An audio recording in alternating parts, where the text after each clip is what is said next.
Laptop चाहिए और हो भी वो जो स्पीड में भारी, जेब पे हल्का, तो ये वीडियो आपके लिए होने वाली है। This is Wesley from intake. हम लोग फाइंड आउट करते हैं कि कौन सा लैपटॉप क्यों, क्या और किस लिए।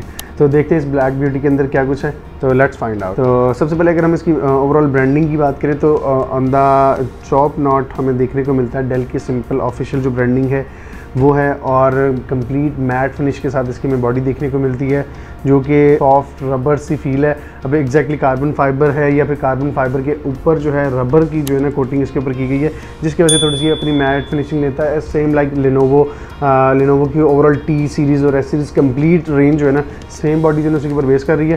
तो अब आगे इसमें देखें तो इस ऑन द टॉप पैनल ही हमें हिंजेस की पूरी लिड और हिंजेस के जो कैप्स हैं वो देखने को मिल जाते हैं जो कि डार्क ग्रे कलर में हैं।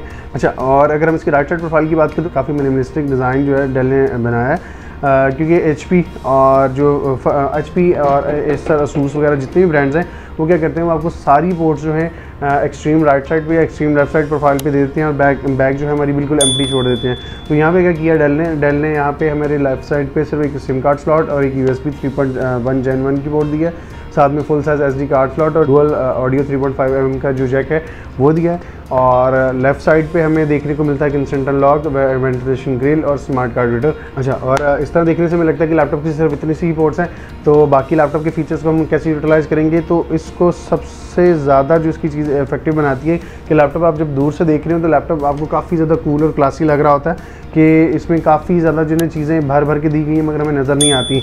मगर हम जैसे ही लैपटॉप की बैक साइड पे देखते हैं तो हमें इसके देखने को मिलते हैं hinges cover, RJ45 Ethernet jack, full size HDMI port और मिनी डिस्प्ले पोर्ट और साथ में 2 USB 3.1 Gen 1 की पोर्ट, जिसमें से एक पावर डिलीवरी के लिए भी यूज़ होती है। साथ में डेल का DC 19 जैक जो कि ऑन ऑफ के लिए ज़्यादा से ज़्यादा इसकी चार्जिंग पावर ब्रिक्स को सपोर्ट करेगा।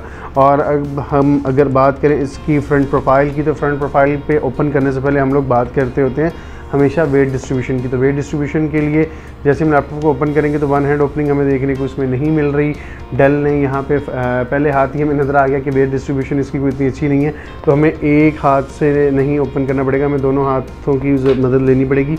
तो जैसे हम लैपटॉप ओपन करते हैं तो हमारे सामने कुछ इस तरीके से लैपटॉप का फ्रंट डिस्प्ले आता है कि इसके फोरहेड के ऊपर हमें प्रिवेसी लाइट देखने को मिल जाती है, कैमरा सेंसर देखने को मिल जाता है और 2 नॉइज़ कैंसलेशन माइक देखने को मिल जाते हैं। और अगर हम इसके राइट लेफ्ट बेजल्स की बात करें तो रूटीन के जो स्टैंडर्ड बेजल्स हैं वो इसमें दिए गए हैं, सुपर स्लिम या नैरो बेजल्स जो हैं इसमें नहीं दिए गए।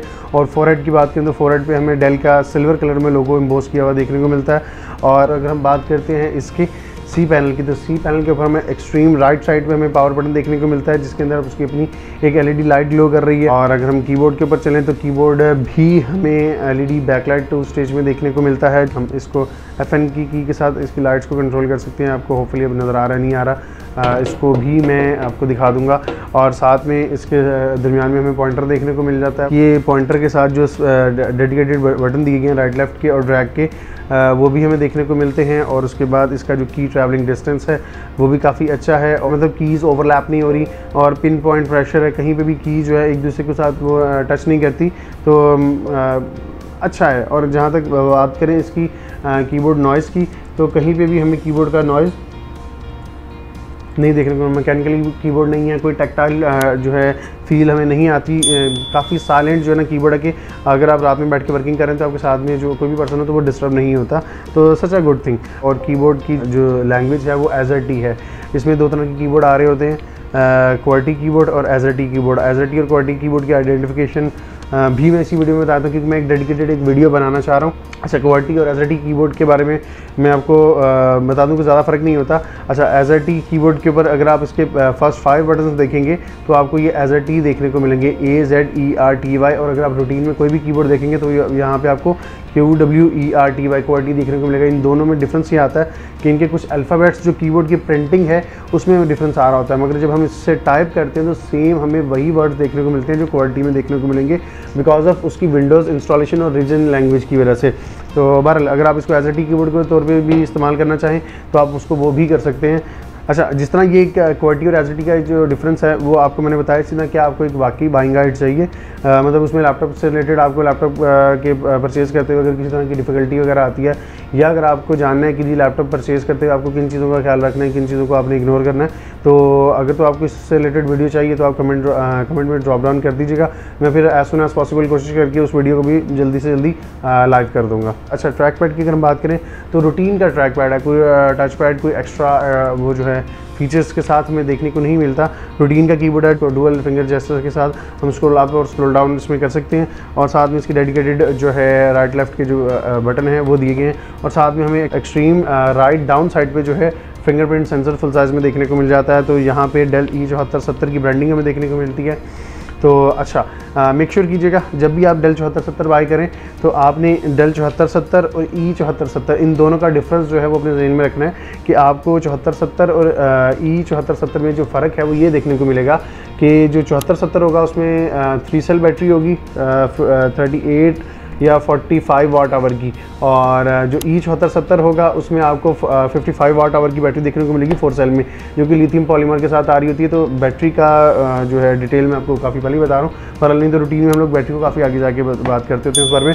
तो बहरहाल अभी अगर बैटरी की बात हो रही तो इसकी हम अगर बैटरी लाइफ की बात करें तो हमें 4 to 5 hours multimedia battery backup देखने को मिल जाता है, जो कि ऑलमोस्ट होल डे के करीब है। होल डे नहीं है, आपको फिर भी चार्जिंग ब्रेक साथ में कैरी करनी ही पड़ेगी। ये तो था E7470 का आउटरो। अगर हम बात करें इसकी हार्ट ऑफ कोर की तो ये आता है chipset Skylake Intel Core i5 6th Generation 6300U 24 gigahertz के साथ, जिसकी बेस स्पीड है 2.4 हर्ट्ज़ और ओवरक्लॉक करके 3.0 तक जाती है। और अगर हम इस बात करें इस नंबर ऑफ कोर्स की तो डुअल कोर के साथ है, 4 लॉजिकल प्रोसेसर के साथ है, वर्चुअलाइजेशन टेक्नोलॉजी इनेबल्ड है, 3 MB कैश के साथ हमें देखने को मिलता है।